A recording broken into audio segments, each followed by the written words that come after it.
Hi, நான் உங்கள் அர்ஜுன். நீங்கள் பாருங்கிறது என்னுடைய பாயிண்ட் ஆஃப் வியூ. என்னுடைய பாயிண்ட் ஆஃப் வியூவில் இன்றைக்கி என்ன நம்ம டாபிக் பார்க்க போகிறோம்னா, how silk yarn is made. இந்த சில்க் மவுத்தோடைய பேர் வந்து பாம்பெக்ஸ் மோரி. இந்த சில்க் மவுத் பாம்பே சிடின்னு சேர்ந்த பூச்சி வகை. சில்க் மவுத்தால் பறக்க முடியாது. சில்க் குக்கூன்லேருந்து வெளியே வரும்போது ஃப்ளட்டரி டான்ஸ் ஒன்று பெர்ஃபார்ம் பண்ணோம். அந்த டான்ஸ் மூலிமா மீட்டிங் பண்ணி ஃபீமேல் சில்க் மவுத் 300லேருந்து 500 முட்டை விடும். முட்டையோடைய ஆச்சிங்க்கு வந்து 24லேருந்து 29 செல்சியஸ் டிகிரி ஹீட்டில் இருக்கணும். 7லேருந்து 14 நாளுக்குள்ள முட்டையிலேருந்து சில்க்வர்ம் வெளியே வரும். சில்கை ப்ரொடியூஸ் பண்ணதுக்கு மொத்தம் 4 ஸ்டேஜை கடந்து போகணும். சில்க்வர்ம் விரும்பி சாப்பிட்ற இலை வந்து mulberry லீஃப். சில்க்வர்ம் ஃபுல்லாக மெச்சோர்ட் ஆகிறதுக்கு 3.5 வாரம் தேவைப்படும். வீடியோ கிளிப்பில் அதோடைய வளர்ச்சியோட டேஸுங்களை மென்ஷன் பண்ணியிருப்பேன், அதை நீங்கள் பாருங்கள்.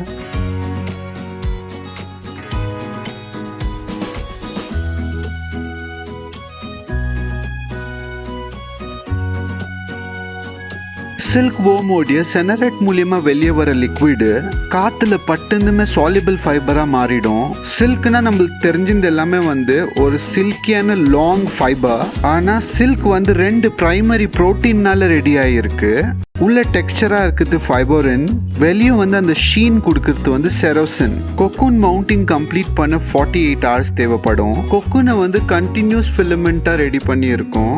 சில்கோடைய லென்த் வந்து பாத்தீங்கன்னா 900 மீட்டர் இருக்கும். ஒரு சோகமான விஷயம் என்னன்னா, சில்க் வார்ம் வந்து கொக்கூன் மவுண்டிங்கை கம்ப்ளீட் பண்ணிருந்துமே 95 டிகிரி சுடு தண்ணியில் போட்டு அதை வச்சிடுவாங்க. இல்லைன்னா கொக்கூனை கிழிச்சிட்டு அது வெளியே வந்துடும். சில்க் ஃபைபர் வந்து கண்டினியூட்டி ஃபிலமெண்ட்டாக இருக்கிற தொட்டு அது கிழிச்சிட்டு வெளியே வந்தால் லென்த்தியான ஃபிலமெண்ட் ஃபைபர் கட் ஆகிடும்ன்ட்டு ஹாட் வாட்டரில் போட்ட கொக்கூனுடைய எண்ட் ஓப்பனிங் மூலிமா சில்க் யானா கன்வெர்ட் ஆகி ஸ்பின் பண்ணிக்குவாங்க. வாங்க இதே ப்ரோசஸை எப்படி மேனுஃபேக்சரிங் லெவலில் பண்ணுறாங்கன்னு நம்ம பார்க்கலாம். கேட்டர்பில்லர் வந்து கொக்கூன் மவுண்டிங்கை கம்ப்ளீட் பண்ணியிருந்தோம். 5வது நாள்லேருந்து ஹார்வெஸ்டிங்கை ஸ்டார்ட் பண்ணிடுவாங்க. ஃபர்ஸ்ட் ப்ரோசஸான குவாலிட்டி செக்அப் பண்ணிட்டு கொக்கூன் எக்ஸ்ட்ராக்ட் மிஷின் மூலிமா கொக்கூன்ஸை ரிமூவ் பண்ணிடுவாங்க. கொக்கூனை எக்ஸ்ட்ராக்ட் பண்ணிட்ட பிறகு ஃப்ளாட் ட்ரையிங்கில் போட்டுருவாங்க. ஃப்ளாட் ட்ரையிங் ப்ரோசஸ் பண்ணி முடிஞ்ச பிறகு செகண்ட் ஸ்டேஜான குவாலிட்டி செக்குக்கு போவோம். அதுலேருந்து கிடைக்கிற இம்பியூரிட்டியான கொக்கூன்ஸுங்களை ரிமூவ் பண்ணிடுவாங்க. குவாலிட்டி செக் ஆகிட்ட பிறகு கொக்கூன் ஸ்பின் மில்க்கு ட்ரான்ஸ்ஃபர் பண்ணிடுவாங்க. கொக்கூன் பேக்கேஜை கிளீனிங் ட்ரம்க்கு ட்ரான்ஸ்ஃபர் பண்ணுவாங்க.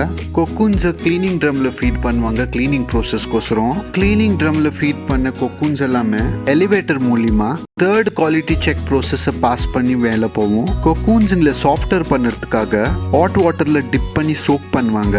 அந்த ஹாட் வாட்டர் மூலியமாகவே ஃபார்வர்ட் பண்ணி கொக்கூனோடைய எண்ட் ஓப்பனிங் பண்ணி rolling silk into silk thread. End open ஆன கொக்கூன்ஸுங்களை கொக்கூன் ட்ரேஸை ஸ்பின்னிங் ப்ரோசஸ்க்கு ஃபார்வர்ட் பண்ணுவாங்க. ஸ்பின்னிங் மிஷினில் கொக்கூன்ஸோடைய எண்டை ஃபீட் பண்ணி சில்கியான வைண்டிங் பண்ணுவாங்க. வைண்டிங் பண்ணுறதுக்கோசரம் ட்ரேல வர கொக்கூனுங்களை எடுத்து ஓப்பன் எண்டான சில்கியான ரோலிங் ஃப்ரேமில் ஃபீட் பண்ணுவாங்க. இதே ப்ரோசஸை ஃபாலோ பண்ணி சில்க் yarn மேனுஃபேக்சரிங்கை கம்ப்ளீட் பண்ணுவாங்க. ஃபைனலாக சில்க் yarn மேனுஃபேக்சரிங் கம்ப்ளீட் ஆயிடுச்சு. நெக்ஸ்ட் ப்ரோசஸான சில்க் yarn வந்துட்டு பாபினில் பைண்டிங் பண்ணுமா இருக்கும். பாபினில் பைண்டிங் பண்ணுறதுக்காக ஃபைனல் ப்ரோசஸான பேக்கிங் காம்புவாங்க. ஓகே கைஸ், நம்ம வீடியோ முடிவுக்கு வந்துட்டோம். நான் நம்புறேன் இந்த வீடியோ உங்களுக்கு பிடிச்சிருக்கும்ன்ட்டு. இந்த வீடியோ உங்களுக்கு பிடிச்சிருந்தா ஒரு லைக் போடுங்க. இதே மாதிரி வீடியோ ஃபர்தராக பார்க்கணுன்னா என் சேனலை சப்ஸ்கிரைப் பண்ணிக்கோங்க. மறக்காமல் பெல் நோட்டிஃபிகேஷனை ப்ரெஸ் பண்ணிவிடுங்க. அதில் ஆல்ன்னு கொடுத்துடுங்க. அப்போ தான் நான் போடுற வீடியோ உங்களுக்கு ஃபஸ்ட்டு நோட்டிஃபை ஆகும். Stay tuned for next video. Until then bye, உங்களுடைய ஆர்ஜே. பாய் பாய் கைஸ்.